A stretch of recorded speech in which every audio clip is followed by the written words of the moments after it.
ನಾವು ಊಟ ಹೊಟ್ಟೆ ತುಂಬ ಊಟ ಮಾಡಿ 3 ದಿನವಾಯಿತು. ಹಸುವಿನಿಂದ ಬಳಲುತ್ತಿರುವ ಈ ಹೊಟ್ಟೆ ಅಲ್ಲವಿಲ್ಲದಂತಾಯಿತು ಭಗವಂತ.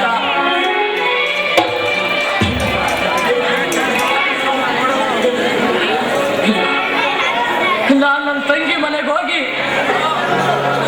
ಅನ್ನ ತಿಂದು ಆಮೇಲೆ ನಾನು ಮುಂದಿನ ಕೆಲಸ ಪೂರೈಸ್ತೀನಿ.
ಸಮಾಧಾನ ಆದಮೇಲೆ ಮನ ಬಿಚ್ಚಿ ನನ್ನ ನೋವಿನ ಕತೆ ನಾನು ನಿನಗೆ ಹೇಳ್ತೀನಮ್ಮ.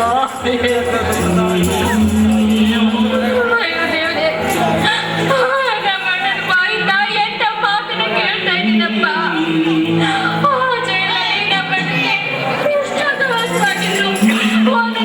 ಅಣ್ಣನ ಕಟ್ಟಿಲ್ವಲ್ಲ ಕೈಲಾಸಪತಿ, ನಿನಗೆ ಯಾವಾಗಲೂ ನನ್ನ ಬೇಕಾಗುತ್ತೆ.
ನಮ್ಮ ಮನೆಯಲ್ಲಿ ಮೆತ್ತಗೆ ಮಾತಾಡಿದಾಗ ಕತ್ತಕ್ಕೆ ಮಾತಾಡಿದ್ರೆ ಜಾಸ್ತಿ ಒದ್ದು ಉತ್ತರಿಸ್ಬಿಡ್ತೀನಿ. ನಿಜ ಸಿದ್ದು, ಇವ್ರುಗಳಿಗೆಲ್ಲ ಹಾಗೆ ಹೇಳಿದ್ರೆ ಬುದ್ಧಿ ಬರೋದಿಲ್ಲ. ಸರಿಯಾಗಿ ಒತ್ತು ಬುದ್ಧಿ ಕಲಿಸ್ಬೇಕು, ಆಗ್ಲೇ ಈ ಕತ್ತೆಗಳಿಗೆ ಅರ್ಥ ಆಗೋದು. ಹಾಗೆಲ್ಲ ತುಚ್ಛವಾಗಿ ಮಾತಾಡ್ಬೇಡಿ ಅಕ್ಕ. ನಮ್ಮಣ್ಣ ಜೈಲಿಂದ ಹಾಸ್ಕೊಂಡ್ಬಂದು ಈ ತಂಗಿ ಮನೇಲಿ ಒಂದೇ ಒಂದು ತುತ್ತು ಅನ್ನ ನೀಡಮ್ಮಂತ ಭಿಕ್ಷೆ ಬೇಡ್ತಾ ಇದ್ದಾರೆ. ಹಂಗೆ ಅನ್ನ ಹಾಕೋದು ನಿಮ್ಮ ದೃಷ್ಟಿನಲ್ಲಿ ಅನ್ಯಾಯವಾಗಿ ಕಾಡ್ತಿದ್ದೇನಕ್ಕ.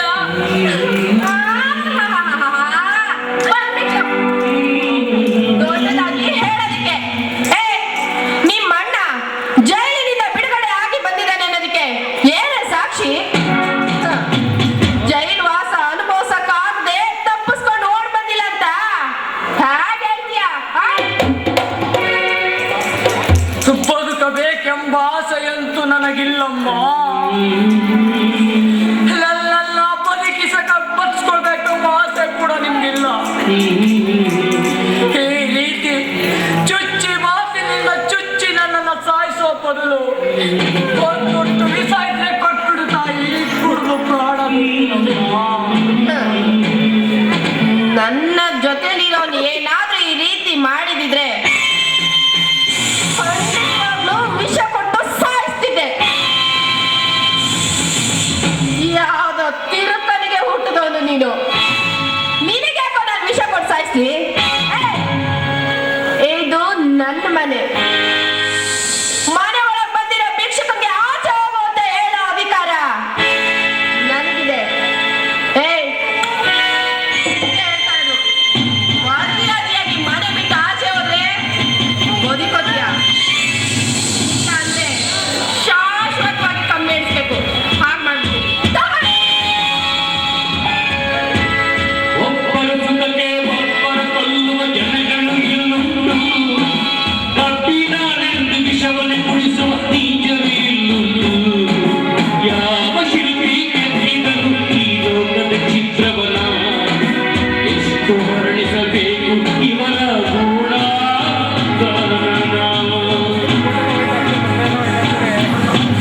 ಸಾಲ ನೀನು ಈ ರೀತಿ ಕಡೆ ಹಾಕೋದು ನಮ್ಗೇನು ಹೊಸದಲ್ಲ. ಮೊದಲು ಈ ಭಿಕಾರಿಯ ಮನೆಯಿಂದ ಆಚೆ ತಳ್ಳಿ, ಆಮೇಲೆ ನಿನಗೆ ಸಂಪೂರ್ಣವಾಗೋಷ್ಟಳು ನಮ್ಗೇನು ಅಭ್ಯಂತರ ಇಲ್ಲ. ಮೊದಲು ನಾ ಯಾವ ಬರಬೇಕಲ್ಲ ಅಣ್ಣ, ನಿಮಗೆ ಕೈ ಮುಗಿತೀನಿ. ನಿಮ್ ಜೊತೆ ನಾನು ಹೆಚ್ಚು ಕೂಡ ಮಾತಾಡಲ್ಲ. ನಮ್ಮಣ್ಣ ತುಂಬಾ ಹಸ್ಕೊಂಡು ಬಂದಿದ್ದಾನೆ. ಇಷ್ಟು ಅವಕಾಶ ಮಾಡ್ಕೊಡಿ ಅಣ್ಣ. ಇಲ್ಲ ಅಂತ ಮಾತ್ರ ಒಂದು ಸತಿ ಹೇಳಿದ್ರೆ ನಿಮಗೆ ಅರ್ಥ ಆಗಲ್ಲಲ್ವಾ? ಇವ್ರ ಜೊತೆಲಿ ನೀನು ಮನೆಯಿಂದ ಆಚೆ ಹೋಗ್ಬೇಕಾಗುತ್ತೆ. ಇವನು ಕಳಿಸ್ತೀಯಾ ಇಲ್ಲ ಅದಕ್ಕೆ ನೀನು ಆಚೆ ಹೋಗ್ತೀಯ ಅಂತ ನೀನು ಡಿಸೈಡ್ ಮಾಡು.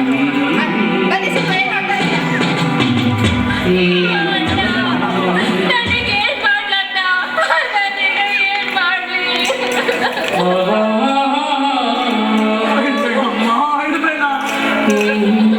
ಮೂರು ದಿನ ಉಪವಾಸ ಇದ್ದವನಿಗೆ ಇನ್ನೊಂದು ದಿನ ಉಪವಾಸ ಇರೋದು ಕಷ್ಟ ಅಲ್ಲ ಅಮ್ಮ, ಕಷ್ಟ ಅಲ್ಲ. ನನ್ನ ಬಗ್ಗೆ ನನಗೆ ಚಿಂತೆ ಇಲ್ಲಮ್ಮ, ನನ್ನ ಬಗ್ಗೆ ನನಗೆ ಚಿಂತೆ.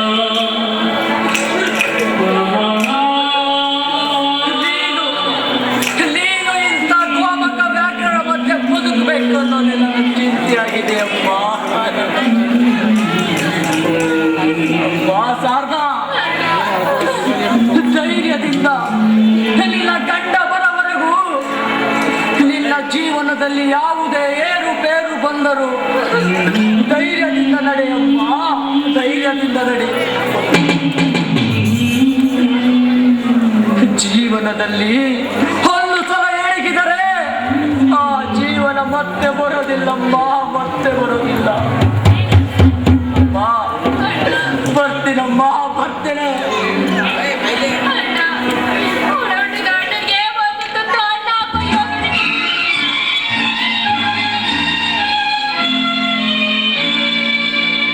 ಗುಡಿಯಲ್ಲಿ ಅಡಗಿಹ ದೇವರೇ,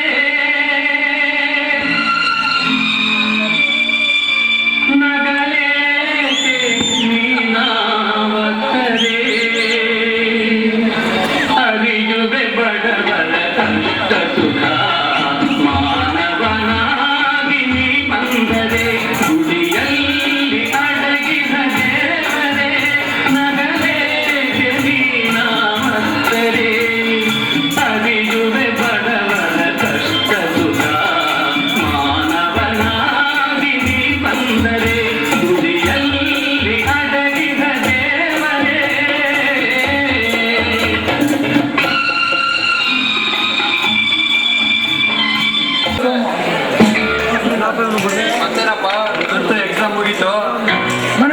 ಅನುರಾಧ ಅಂತ ಆಯಿತು.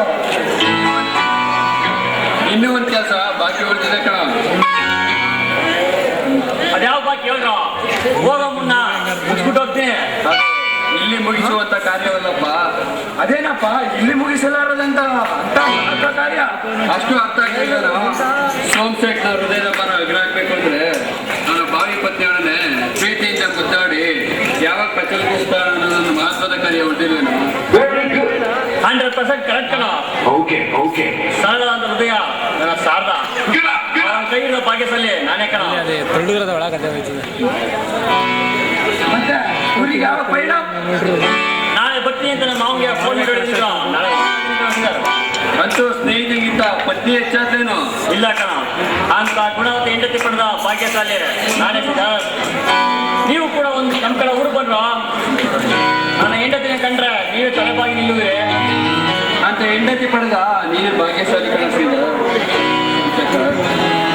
ಮತ್ತೆ ಊರಿಗೆ ಹೋಗುವ ಗುಂಪಿನಲ್ಲಿ ನಮ್ಮೆಲ್ಲರ ಮನ ತಲಿಸುವೆಯ? ಆಯ್ತು ಕಣ, ಹೋಗೋ ಮುನ್ನ ನಿಮಗೆ ಕೊಟ್ಟು ಅದೇ ಮಾತಾಡ್ಬಿಟ್ಟು ಬರೋ. ಮತ್ತೆ ಒಂದು ಹಾಡು ನಮಸ್ತೆ ಕರುನಾಡಿಗೆ,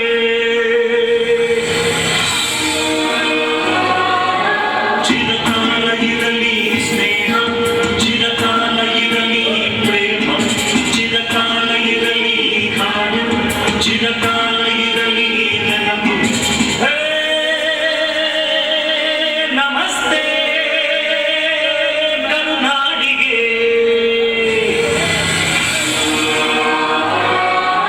ಚಿರಕಾಲ ಇರಲಿ ಸ್ನೇಹ, ಚಿರಕಾಲ ಇರಲಿ ಪ್ರೇಮ, ಚಿರಕಾಲ ಇರಲಿ ಹಾಡು, ಚಿರಕಾಲ ಇರಲಿ ನೆನಪು.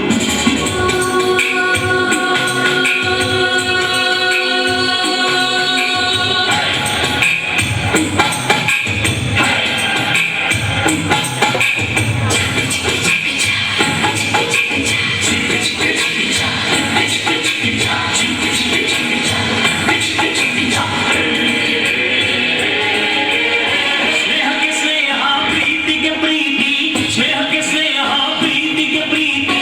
ನಾನು ಸ್ನೇಹ ಜೀವಿ, ನೀನು ಸ್ನೇಹ ಜೀವಿ, ಲೋಕದಲ್ಲಿ ಸ್ನೇಹ ಜೀವಿ, ಮಾಡುವಾರು ಪ್ರೇಮ ಜೀವಿ. ನಾನು ಸ್ನೇಹ ಜೀವಿ, ನೀನು ಸ್ನೇಹ ಜೀವಿ, ಲೋಕದಲ್ಲಿ ಸ್ನೇಹ ಚಿರಂಜೀವಿ, ಮಾಡುವಾರು ಪ್ರೇಮ ಜೀವಿ. ಸ್ನೇಹಕ್ಕೆ ಸ್ನೇಹ, ಪ್ರೀತಿಗೆ ಪ್ರೀತಿ, ಸ್ನೇಹಕ್ಕೆ ಸ್ನೇಹ, ಪ್ರೀತಿಗೆ ಪ್ರೀತಿ.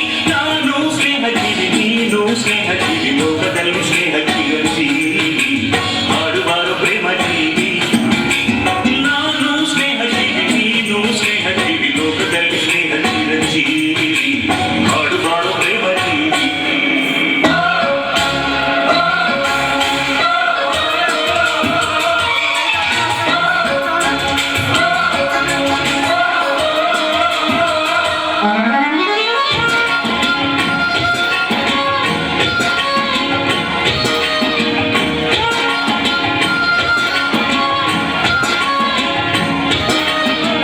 ಚಿರಕಾಲ ಇರಲಿ ಸ್ನೇಹ, ಚಿರಕಾಲ ಇರಲಿ ಪ್ರೇಮ, ಚಿರಕಾಲ ಇರಲಿ ಹಾಡು, ಚಿರಕಾಲ ಇರಲಿ ನೆನಪು.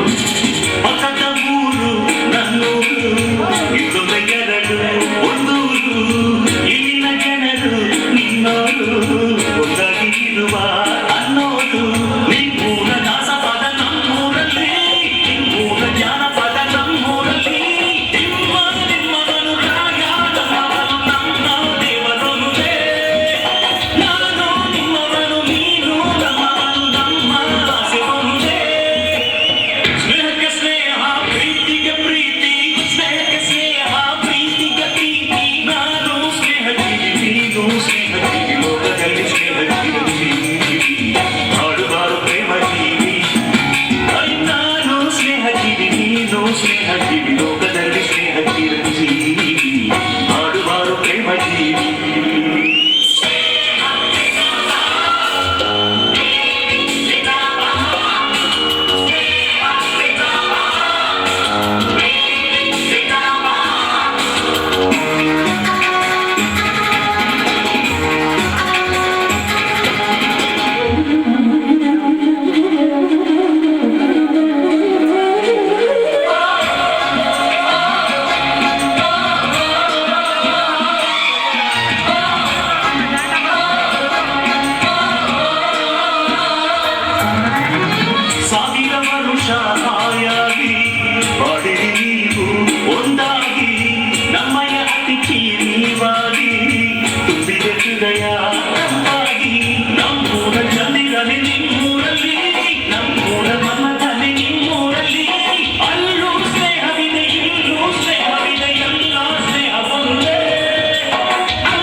ಸುಖೋ ಸುಖೋ ಏನ್ ಸಿದ್ದು? ಸುಖೋ ಇವತ್ತಾನೆ ಸೋಮಶೇಖರ ಬರೋ ದಿನ. ಅಯ್ಯೋ ಹೌದಲ್ವ ಸಿದ್ದು, ನಾ ಮತ್ತೆ ಬಿಟ್ಟಿದ್ದೆ. ಏನ್ ಮಾಡ್ಬೇಕು ಸುಖೋ? ಹೆಂಡತಿಯನ್ನು ಕಾತುರ ಆತುರ ಆವೇಶದಲ್ಲಿ ಅವನು ಬಂದಾಗ ನಾವೇನಾದ್ರೂ ಕುತಂತ್ರ ಮಾಡದೆ ಬಿಟ್ರೆ ಇಷ್ಟು ದಿನ ನಾವು ಮಾಡಿದ ತಂತ್ರ ಎಲ್ಲ ಒಂದೇ ದಿನ ಮಣ್ಪಾಲಾಗೋಗುತ್ತೆ. ನೀನ್ ಹೇಳ್ತಾರ ಮಾತು ಸತ್ಯ ಸಿದ್ದು. ಇದಕ್ಕೆ ಏನಾದ್ರೂ ಒಂದು ಒಳ್ಳೆ ಉಪಾಯ ನೀನೇ ಹೇಳ್ಬಾರ್ದಾ? ಅದಕ್ಕೂ ಒಂದು ಉಪಾಯ ಇದೆ ಸಕ್ಕು. ಶಾರದಾ ತಂದೆ ಸತಕಿಯಲ್ಲಿ ಕೊರಗಿ ಕುಗ್ಗೋಗಿದ್ದಾಳೆ. ಇದೇ ಸಮಯದಲ್ಲಿ ಅವಳಿಗೆ ಡಾಕ್ಟರಿಂದ ಔಷಧಿ ತಂದಿದ್ದೀನಿ ಅಂತ ಹೇಳಿ ಕುಡಿಸಿ ವಿನಯದಿಂದ ಮಾತಾಡಿದರೆ ಮುಗಿದೇ ಹೋಯ್ತು. ಕುಡಿಸೋದು ಔಷಧಿನಲ್ಲ, ಔಷಧಿಯ ಬದಲು ಈ ಒಂದು ಬಾಟಲ್ ಬ್ರಾಂದಿಯನ್ನ.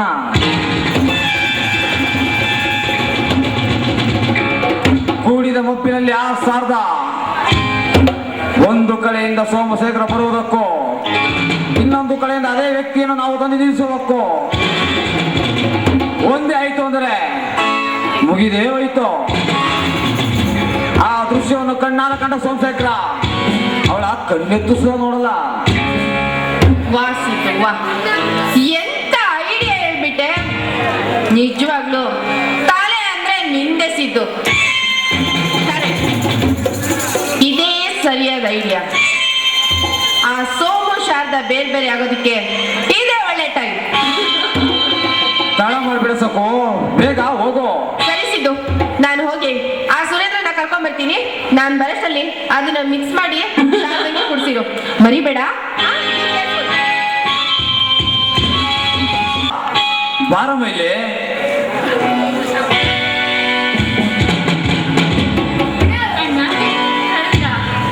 ಅಲ್ಲಮ್ಮ, ಇವತ್ತೇ ತಾನೇ ಸೋಮಶೇಖರ ಬರೋ ದಿನ, ಗೊತ್ತಿಲ್ವೇನಮ್ಮ?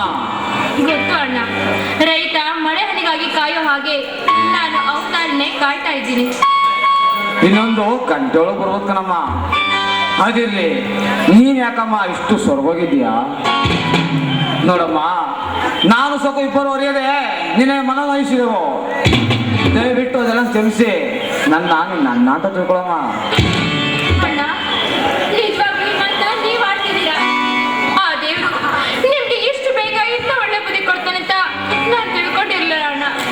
ನನ್ ಮನಸ್ಸಿಗೆ ಇವತ್ತು ತುಂಬಾ ಸಂತೋಷ ಆಯ್ತು. ಶಾರದಾ, ನೀನು ಸೋಮ ಇಬ್ರು ಸುಖದಿಂದ ಬಾಳಬೇಕು ಅನ್ನೋದೇಮ್ಮ ನನ್ನ ಆಸೆ.